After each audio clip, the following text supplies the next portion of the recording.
एक सोने की गोली डॉक्टर साहब ने दे दी और हम सो गए।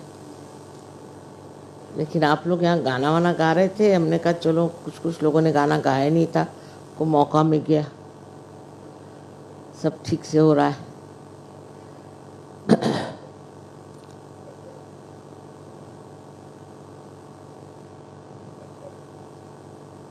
लेकिन जब सब दुनिया सोती है तब एक सहयोगी जागता है, और जब सब दुनिया जागती है तो सहयोगी सोता है। इसका मतलब ये होता है कि जिन चीज़ों की तरफ सहयोगियों का रुख है उस तरफ और लोगों का रुख नहीं, उनका रुख और चीज़ों में किसी न किसी तरह से वो सत्य से विमुख है। माने किसी को पैसे का चक्कर, किसी को सत्ता का चक्कर, न जाने कैसे कैसे चक्कर में इंसान घूमता रहता है और भूला भटका सत्य से परे उसकी और उसकी नजर नहीं रहती।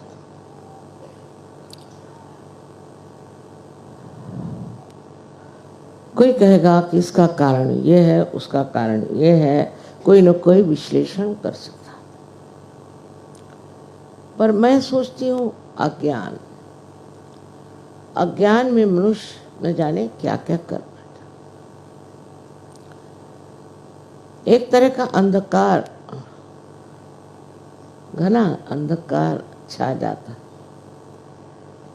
जैसे अभी यहाँ अगर एक अंधकार हो जाए तो न जाने भगदड़ मच जाए, कुछ लोग उठ के भागना शुरू कर दें, तो कितने लोगों को गिरा दें, उनके ऊपर पांव रख दें, उनको चोट लग जाए, कुछ भी हो सकता है। अंधकार में हम लोग जब रहते हैं तब हमारी निद्रावस्था, लेकिन हम जब जागृत हो गए, जब कुंडलिनी का जागरण हो गया और जब आप सत्य के सामने खड़े हो जाते हैं तो सत्य की महिमा कोई वर्णन नहीं कर सकता। मैंने पूछा किसी से, भाई सहज में तुम्हें क्या मिला? कहे माँ ये नहीं बता सकते, पर सब कुछ मिल गया। सब कुछ माने क्या? मैं भी कहूंगी कि आज के दिन मुझे सहज में सब कुछ मिल गया। मैं जब छोटी थी तो अपने पिता से कहती थी कि मैं चाहती हूँ कि जैसे आकाश में तारे हैं ऐसे इस दुनिया में अनेक लोग तारे जैसे चमके और परमात्मा का प्रकाश फैला। कहले हो सकता, तुम सामूहिक चेतना जागृत करने की व्यवस्था करो और कुछ भाषण मत दो, कुछ लिखो नहीं तो दूसरा बाइबल तैयार हो जाएगा, कुरान तैयार हो जाएगा और एक झगड़े की चीज शुरू हो जाए। सो इससे पहले तुम सामूहिक चेतना करो, और सामूहिक चेतना का कार्य शुरू हो गया अनायास, सहज में। लेकिन उसकी जो समस्याएं हैं वो मुझे आपसे आज बतानी। बहुत आनंद की चीज है कि सामूहिक चेतना हो गई और सब जगह लोग इतने ज़्यादा मात्रा में, हर देश में लोग सत्य को पा गए और उसमें ही आनंद में।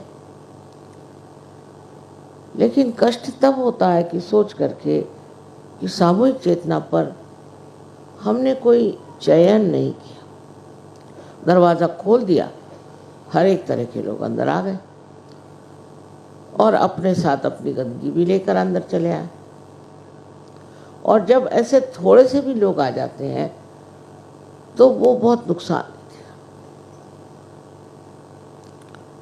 रामदेव वगैरह तो बिल्कुल, जो पहले बड़े साधु संत हो गए, जो अपने ही लोग हैं, उन्होंने तो साफ साफ कह दिया था कि जो बुरे हैं वो अच्छे हो ही नहीं सकते, उनकी आदतें ठीक हो ही नहीं सकती। उदाहरण के लिए उन्होंने कहा कि एक मक्खी लीजिए, मक्खी एक तो अपने खाने पे बैठेगी तो भी मार डालेगी, और अगर कहीं मर गई और पेट में चली गई तो आप भी मर जाएंगे। ये मक्खी नहीं ठीक हो सकती। और कहा कि ऐसे मक्खी वाले बहुत से लोग को बहुत सा उनको गुड़ का शौक होता है और उसके और दौड़ते ही रहते हैं। सो सहज में ये चीज़ें सब हमारी गिर जानी चाहिए। जब तक ये गिरती नहीं तब तक हम ऊंचे उठ नहीं सकते। पंखों में अगर कोई चीज़ लग जाए तो पक्षी भी नहीं उड़ पाते। इसलिए जो ये आनंद का आकाश, जिसे कि कवियों ने रागांचल कहा, माँ के प्यार का आंचल, इसमें आप एक पक्षी की तरह उड़ नहीं सकते, क्योंकि आपके पंखों में भी कुछ न कुछ अभी लगा हुआ। आज का दिन शुभ दिन है और बहुत लोग सोचते हैं कि बहुत बड़ा दिन है और इस दिन कोई विशेष कार्य हुआ, ऐसे लोगों ने कहा हुआ। लेकिन आज के दिन एक विशेष कार्य आप लोगों को करना हो। इतने सारे आपने गुब्बारे लगा रखे हैं, उससे इंसान खुश हो जाता है, देखता है कि देखो रबर में भी कितनी शक्ति है कि वो हमें सुख और आनंद दे सकती, और वो भी एक बड़ी सौंदर्यपूर्ण वस्तु बन सकता है। फिर हम तो मनुष्य हैं, और मनुष्य में हम आज सजोगी पहुँचे हुए लोग हैं। सो इन लोगों की एक स्थिति आने के लिए क्या करना चाहिए? मैंने अभी मेरा एक अनुभव हुआ जो मैं आपको एक कथा के रूप में बताती हूँ, इससे मुझे बड़ा दुख हुआ। मैं इसलिए ये सब हिंदी में बोल रही हूँ क्योंकि ये ज़्यादातर दोष हिंदुस्तानियों में है, अंग्रेज़ों में इतना नहीं, परदेश में इतना नहीं, उन लोग को इसकी अकल भी इतनी कम है। हमारे देश में पहले ये भारत माता हमारी पूरी संपूर्ण, इसमें अनेक तरह के देश समाये हुए। आप जानते हैं इसमें बर्मा था, सिलोन था, पाकिस्तान, बांग्लादेश आदि अनेक देश इसमें समाये हुए। ये हमारी माँ भारत माता, पर इसको लोगों ने काट पीट लिया। किस लिए काटा पीटा? वो ऐसी बात हो जाती कि जैसे कोई लोग इस देश में ऐसे हो गए जिन्होंने सोचा कि ये हमारे देश के लीडर हो गए, ये बड़े आदमी हो गए, तो हम क्यों ना कुछ ऐसा करें कि हम भी बड़े हो जाएं। ये अगर प्राइम मिनिस्टर हो सकते तो हम भी प्राइम मिनिस्टर। ईर्ष्या, पहली चीज ईर्ष्या हो गई कि हमारा भी अगर हम एक देश हो जाए, हम अगर विभाजन कर लें तो उतना हिस्सा हमको मिल जाएगा, उसके हम राजपाट करें। जैसे बहुत सी बड़ी बड़ी फैमिलीज में ऐसा होता है कि लोग चाहते हैं हमारा अलग घर हो, हम अलग से रहें, हमारे बीवी बच्चे हों, हम वहीं रहें और से किसी से मतलब न रखें। तो विभाजन करने की एक प्रवृत्ति मनुष्य में है, और उसी के कारण समझ लीजिए आप बांग्लादेश बना तो मैं अभिभूत हो गई कि लोगों ने इतने से बांग्लादेश को मांगा, और इसलिए कि कुछ लोग चाहते थे कि हमारा राज हो। वो आप इस्लाम का नाम लो या किसी भी धर्म के नाम पर कोई न कोई बहाने में विभाजन कर ले। और आज बांग्लादेश का यह हाल है कि कहते हैं हमें लोग माफ मत जाओ, नहीं तो आपके तो आंखों से अविरल अश्रुधारा बहती रहेगी, इतनी दुर्दशा। पाकिस्तान का क्या हाल, सिलोन जिसको कि अब श्रीलंका कहते, उसका क्या हाल। ये जो तोड़ तोड़ के देश के इन्होंने अलग भाग बनाए और सोचा कि अब इसमें हम राज करेंगे। अधिकतर इसके प्राइम मिनिस्टर वगैरह लोगों को जिन्होंने कि खींचतान करके ऐसे देश बनाए थे, उन्हीं को मार डाला, उनका खून कर डाला। सो ईर्ष्या से ईर्ष्या बढ़ती है और फिर इसी तरह के ग्रुप्स बन जाते हैं और फिर लड़ते हैं कि हमें चाहिए। अभी भी अपने यहाँ बहुत चलाओ, विभाजन का विचार चलाओ। जैसे हमारे यहाँ विदर्भ है, कहीं कोई झारखंड है तो कोई झारखंड है। ये बनाने से क्या मिलेगा, किसको क्या मिला है विभाजन से? सहयोग इसके बिल्कुल विरोध में है कि हम कोई चीज का विभाजन करें। हमको तो सबको जोड़ना है, सिंथेसिस। सहयोग सारा सिंथेसिस पे चलता है और अगर आपको सिंथेसिस की कोई भी कल्पना नहीं है तो आप सहयोग छोड़ जाएं, वही अच्छा। अभी एक बड़ी भारी वारदात हो गई कि एक साहब सहयोग बना, वो सबके भूत निकालते थे। मैंने कहा बंद करिए, भूत आपको पकड़ेंगे। पर उनको शौक हो गया।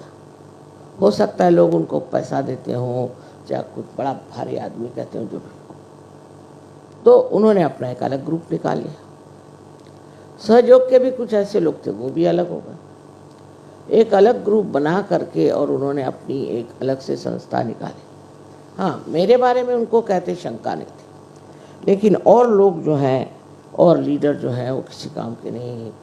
कुछ उस पे दोष, कुछ उस पे दोष, सबके दोष निकाल करके और उनका कि हम बड़े शुद्ध आचरण के लीडर हैं और हम माँ के भक्त।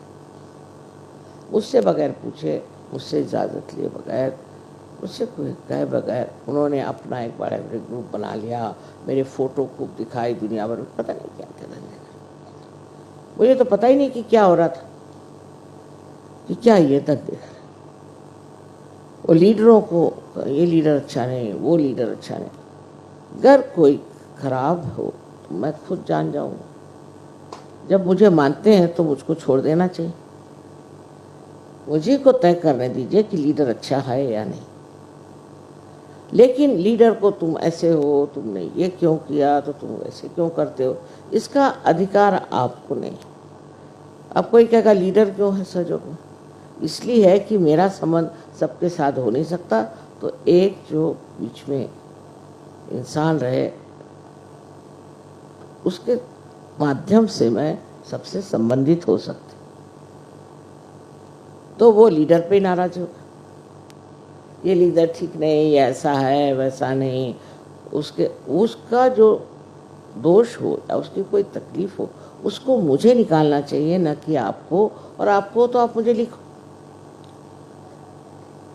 पर आप अगर ऐसे आदमी से कि अच्छा अब आपको लीडर पसंद नहीं तो आप सहयोग छोड़ो, उसके साथ और 10 ऐसे अधकच्चे सहयोगी जुट जाए और फिर उस लीडर के लिए ये करने लगे। इसी तरह का एक ग्रुप बन गया, उसमें 70-80 लोग इस तरह से इकट्ठे हो गए जिनकी कभी मैंने शक्ल नहीं देखी, जिनका नाम नहीं सुना, मैं जानती नहीं कि सहयोगी थे। अब उन महाशय ने कह दिया कि मैं तो कल्कि का अवतार, चलो भाई हो, मुझे कुछ नहीं कहना, हो जाओ और तुम सहज से हटो। बस सहज में आपको कोई स्थान नहीं। इन लोगों ने उसको मान लिया, ये कल्कि का अवतार है, उसी के चरण छूने शुरू कर दिए सब कुछ। ये लोग तो चरण छू महाराज, पैसा छू महाराज, सब तरह के महाराज होते हैं, तब ये बने। पैसे ऐसे लिए इनसे, उन्होंने धीरे धीरे जो दोष ये अपने लीडरों में दिखा रहे थे, वही दोष इनके अंदर बहुत अच्छे से उनका प्रादुर्भाव, और सब देखने लग गए कि ये क्या। तो इस तरह की ईर्ष्या और महत्वाकांक्षा, एम्बिशन हो जाती है। लेकिन बेवकूफ जितने भी सहयोगी थे क्षण के उसमें चले, बड़ी कमाल की, क्योंकि लास्ट जजमेंट है ना, तो सब क्षण क्षण के ऐसे लोग इकट्ठे हो गए। और लीडर का चरित्र अच्छा नहीं तो फलाना अच्छा नहीं, तो पैसा खाता है तो फलाना है, ठिकाना है, सीबीआई से बढ़ के। मैं कहा भाई हद हो गई, मुझसे तो पूछो, मेरा तो सर्टिफिकेट, लेकिन हम माँ आपको तो मानते, लेकिन मैं जो कर रही हूँ उसको नहीं मानते।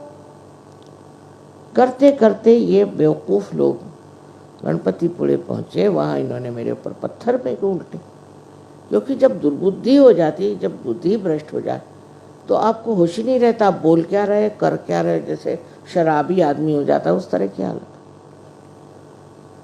और वहाँ पर उन्होंने हंगामा मचा दिया।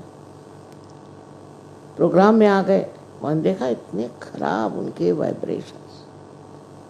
मैंने कहा वाह, सत्य और परमात्मा जो है वो कोई तुमको स्पेयर नहीं करेंगे। मैं तो माँ हूँ, मेरी बात दूसरी, वो तुमको नहीं छोड़ेंगे, तुम मेहरबानी करके सब धंधे छोड़ो। लेकिन लागी ना है छूटे हुए हालत हो, उसी चक्कर में वो बसे। अब आजकल मैंने सुना देहरादून में बड़े जोरों में ये काम हो रहा है, उधर झारखंड चल रहा है और इधर एक भूतखंड भी चल रहा है।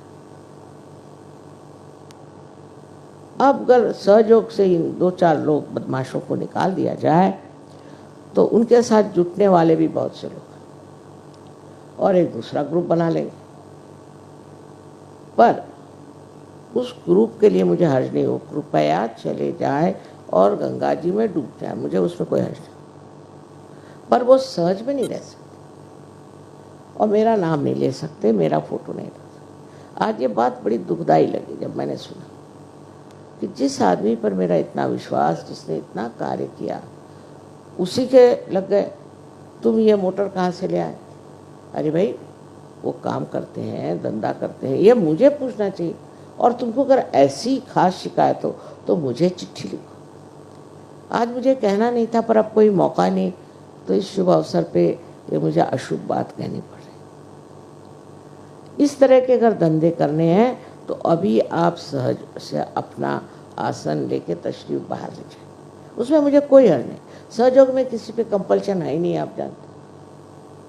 मैंने तो अपने घर वालों पर भी कभी ज़बरदस्ती नहीं करी कि तुम सर्च करो, हालांकि मैं जानती हूँ कि इससे बढ़ के और कोई चीज़ नहीं है, पर मैंने उनसे भी कभी नहीं कहा कि तुम सर्च करो, करना हो तो करो, नहीं तो मत करो बाबा। पर ऐसे धंधे नहीं करना, इसका मतलब है आप कभी भी सहयोगी नहीं हो सकते।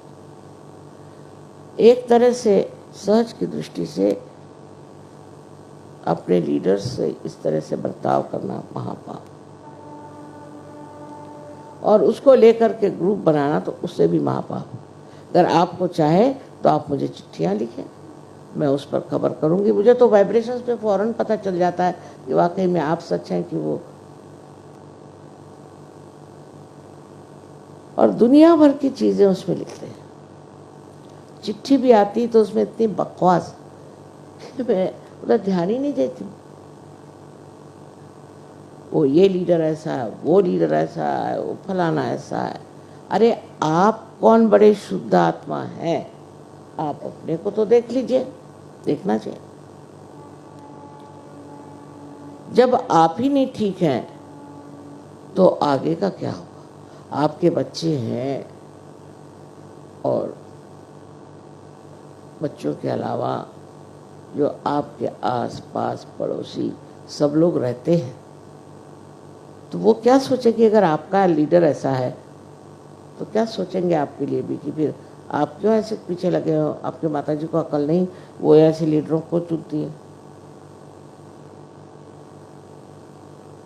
इसी तरह की चीज़ें शुरू हो जाती हैं और सहयोग खत्म हो जाता है। अभी तक तो कहीं इस तरह से ख़त्म नहीं हुआ। कोशिश हमने पूरी की कि डूबते हुए को बचा ही लो, किसी तरह से बच जाए तो अच्छा ही है, जितने सहयोगी हो अच्छा है। पर मुझे ये भी लगता है कि सत्य पे बसा हुआ ये जो स्वर्ग है, स्वर्ग के जाने के लिए भी थोड़ी सी तैयारी आ सकती, और नहीं तो दूसरी बात ऐसी भी कि वहाँ भी जगह कुछ कम होगी, तो नियति भी ऐसा कार्य कर रही हो कि चलो ये फालतू लोगों को काट छाट कर दो। लेकिन इस चक्कर में आपको आना नहीं चाहिए। अगर आप वाकई जागरूक हो तो अपने प्रति जागरूक हो, दूसरों के प्रति नहीं, अपने प्रति जागरूक होकर देखो कि हमारे अंदर कौन सा दोष है। किसी को कोई चक्कर, किसी को पैसा कमाने का चक्कर है। अब सहयोग में पैसे कमाने लोग आते हैं, अगर उनसे कहे कि भाई समझो आप यहाँ पैसा कमाने के लिए नहीं आए हैं, तो वो बात उनकी खोपड़ी में नहीं घुस सकती। पैसे का चक्कर भी आज मुझे कहना पड़ेगा कि कुछ कुछ लोगों में कुछ अकल ही कम है। पहले क्राइस्ट ने कहा था कि first be the last, last will be the first, और वैसे कुछ दिखता नहीं। जो शुरू शुरू में सहयोगी हमारे मुंबई में आए थे, तो वो कहले माँ कम से कम हमसे सबसे 1,000 रुपये ले लो। मैंने कहा देखो बेटे, मुझे तो ना तो वो पैसा गिनना आता है, ना ही मुझे रखना आता है, ना ही मैं बैंक जानती, मेरे को कुछ नहीं आता। तो अपना अगर कोई बन जाए, इसको कहना चाहिए ट्रस्ट या कोई चीज़, तब फिर मैं तुम लोगों के रुपए उसमें जमा करूँ। इसलिए नहीं कि मैं कोई बड़ी ईमानदार बनना चाहिए, बात नहीं, मुझको अकल ही नहीं है बेईमानी की, तुम फिर कर रखे थे। मुझको अगर गिनना ही नहीं आता पैसा तो मैं क्या करूँ। मुझे तो बैंक का वो क्या होता है चेक, वो भी लिखना नहीं आता। वो थोड़ा हम बने ही और तरह से, पर आप लोगों को सब आते हुए भी आप जानते हैं कि धर्म के नाम पर कोई अगर पैसा लेता है तो पछता नहीं। अब पैसे का चक्कर बड़ा ज़बरदस्त, तो इस बार हमने सोचा था कि बहुत बार हमने आपसे कहा भी कि यहाँ की जो औरतें रास्ते में भीख मांगती हैं, बहुत सी मुसलमान औरतों को उनके पतियों ने छोड़ दिया है और रास्ते पे बच्चों को लेकर भीख मांगती हैं, और कहाँ कहाँ से बाहर से, राजस्थान से, बिहार से औरतें यहाँ आई हुई हैं। इनका कुछ न कुछ भला करना चाहिए, इसलिए हमने एक संस्था बना ली। उसके लिए हमें पैसों की आपसे कोई ज़रूरत नहीं, हमने कभी किसी से भी पैसा पूछा, हमारा इंतज़ाम हो जाता। लेकिन मैंने सोचा कि आपको भी कुछ पुण्य मिले, तो मैंने कहा अच्छा 500 रुपये रख, 108 की जगह हो गया। चिट्ठियों पे चिट्ठियाँ, 108 का 500 कर। अरे साल भर में अगर आपको एक बार पैसा देना पड़े, कुछ पुण्य करने का ही नहीं, क्या सिर्फ लेने का है। फिर लक्ष्मी तत्व आप में कैसे दिखाई दे? लक्ष्मी तत्व में तो देना ही होता। उस 500 के लिए लोग इतने पगला गए। 500 रुपए तो आप बाल कटाने के देते हैं नाई को, कभी कभी ऐसी आफत मचा दी कि 500। तब मैं समझ गई कि लोग अभी अधकच्चे हैं। पहले जमाने में ये बात नहीं, श्रद्धा पर त्याग, और त्याग की फीलिंग भी नहीं आती, मजा आता है। तो ये जो बात है कि हमारे अंदर अब भी हमारा चित्त वो पैसे में, हम तो 108 ही देंगे, नहीं तो हम आएंगे नहीं। मत आओ भाई, बड़ा अच्छा, पर निकल ही जाओ परमानेंटली, वो अच्छा। क्योंकि सहयोग भिखारियों के लिए नहीं, पहले आप लोग ठीक हो जाइए और फिर भिखारियों की मदद करिए। हम भिखारियों को मदद कर सकते। उसके लिए अगर कहा गया कि थोड़े से पैसे दे दीजिए, तो आप लोग इतने क्यों नाराज़ हो रहे हैं? मैं तो आप जानते पैसे को छूती ही नहीं, मेरे को मालूम ही नहीं। लेकिन एक कार्य निकाला है, उसके लिए अगर कहा गया कि 108 की जगह 500 दे दीजिए, तो आप सारे लीडरों पे बिगड़ गए, सब पे बिगड़ गए और मारा आफत मचा दी। माँ ये किसने आपको सजेस्ट किया? अरे मुझे सजेस्ट करने वाला भी पैदा ही नहीं हुआ, मैं तो अपने ही दिमाग से चलती हूँ।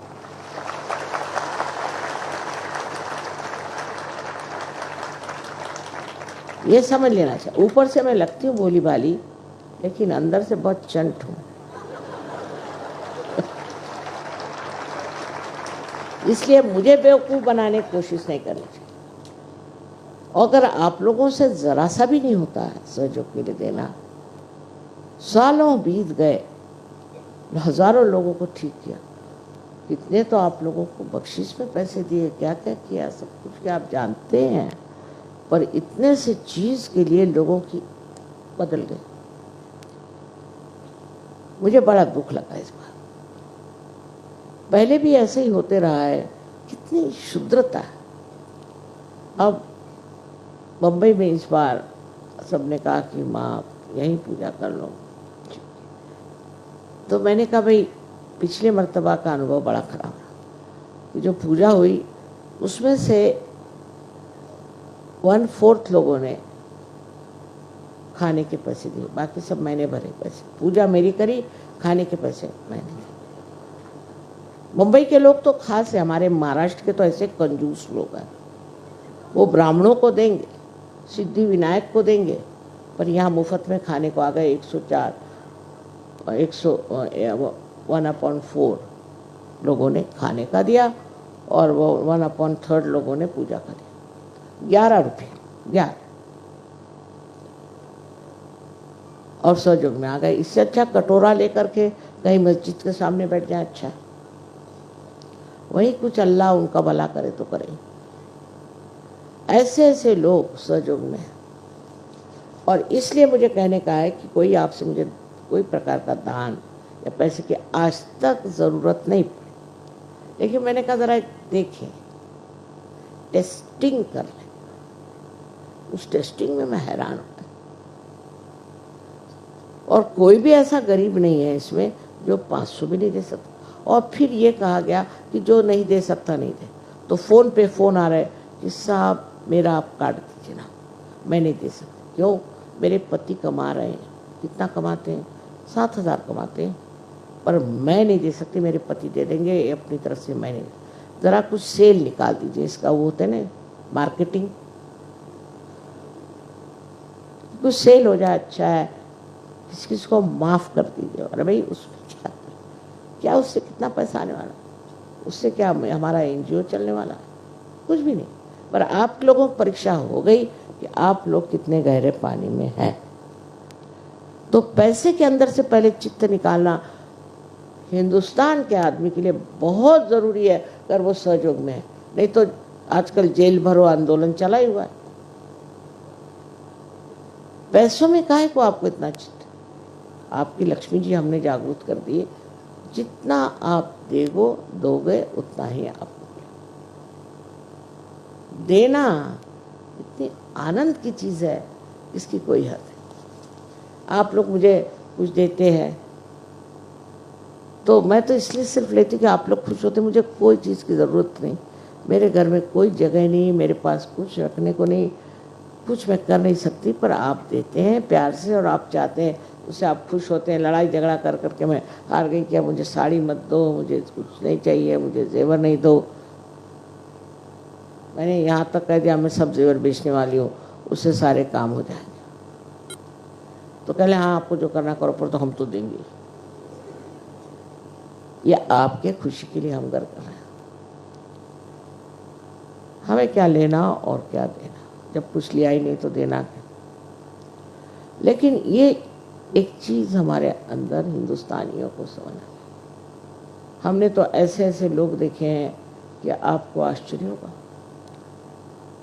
सिर्फ स्वतंत्रता कमाने के लिए हमारे फादर के घर से सारी ज़मीन जुमलात सब बेच दिया। माँ ने हमारे सब जेवर बेच दिए। हम लोग सब जेल में गए। मुझे तो इलेक्ट्रिक के शॉक लगाए और बर्फ़ पे लिटाए। मुझे कुछ नहीं होता था, तो सब मजाक। लेकिन तो भी सब तरह की चीज़ें लोगों ने सहन करी। 2-2, 3-3 साल जेल में गए और अब जेल में जा रहे हैं, इसमें कोई शक नहीं। लेकिन इस वजह से कि पैसे खाए। वो कहेंगे हम भी जेल में गए। देखिए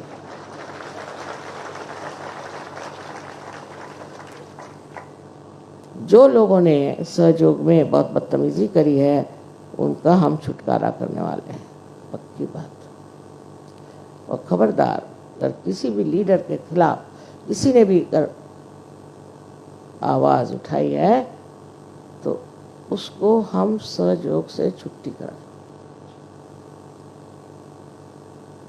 पूरी तरह से जान लीजिए, इसमें शक नहीं, जो कि हमें तोड़ना नहीं है। आपकी स्वार्थ है, आपका मतलब है, आपको और कोई धंधा नहीं, आप पुलिस में भर्ती हो जाओ, सीआईडी बन जाओ, कुछ भी करो। सच में काय को आए, सच के लायक ही नहीं आप आए काय को सोच। आज के दिन ये सारी बातें करने की मैंने बड़ी धृष्टता करी, और मैं जब सो गई थी तभी मेरे मन में ख्याल आ गया कि आज क्या कहा जाएगा, और 74 साल की उम्र होगी, अब बूढ़ा है, अब क्या कहें। सो बूढ़े लोगों का भी एक ही काम होता है कि अपने बच्चों को नसीहत दें, उनको भी कहें कि जिंदगी क्या है और आप किस लिए सहज में आए। सहज में आप अपना सर्वनाश करने के लिए नहीं आए, क्योंकि सहज की अति सांकरी गली कह जाए उस तरह। अगर आपको सहज में आना है तो ये पता रखना चाहिए कि आपको इस सांकरी गली से चलना है, जिसमें एक तरफ तो पहाड़ है और एक तरफ में खाई। सो इसमें चढ़ने के लिए अगर आपके अंदर वो बल, वो मन का बल, वो शक्ति और वो पवित्र शुद्ध इच्छा नहीं हो तो होगा नहीं, आप आधे अधूरे बैठ जाए। ये पहाड़ी पर जो आपने देखा है गधे पे बैठ के लोग चलते, वो गधे से पूछा क्या भाई तुम गधे कैसे हो गए, तो उसने कहा कि हम भी आप ही लोगों जैसे थे, लेकिन आधे अधूरे रह गए तो भगवान ने हमको गधा बना दिया कि कम से कम गधे के रूप में ऊपर पहुंच जाओ। ये सब कथाएं आपने सुनी है, पढ़ी है। हमारे देश में तो इसका भंडारा, इसके वाङ्मय का भंडारा, इतनी कथाएं हो गई, वो ज़्यादातर हमारे लिए उपदेश के लिए लिखी, समझाने के लिए कि गलत रास्ते में चलने से क्या होता है। दुनिया भर की कथाएं हैं, और उसमें की जो कथा हमें कुछ न कुछ सबक देती है, वही कथा असली। सो बार बार मुझे ये लग रहा है कि आज के दिन कुछ अच्छा ही कहना चाहिए था, लेकिन ये बात मेरे सामने इतनी ज़ोरों में खड़ी हो गई इस शिव पूजा में कि मैंने सोचा अगर मैं नहीं कहूँगी तो कैसे हो। और शिव जी के पूजा में आप कह भी नहीं सकते, क्योंकि शिव जी तो सिर्फ क्षमा ही करते, पर वो भी किसी हद तक, और जब वो बिगड़ते हैं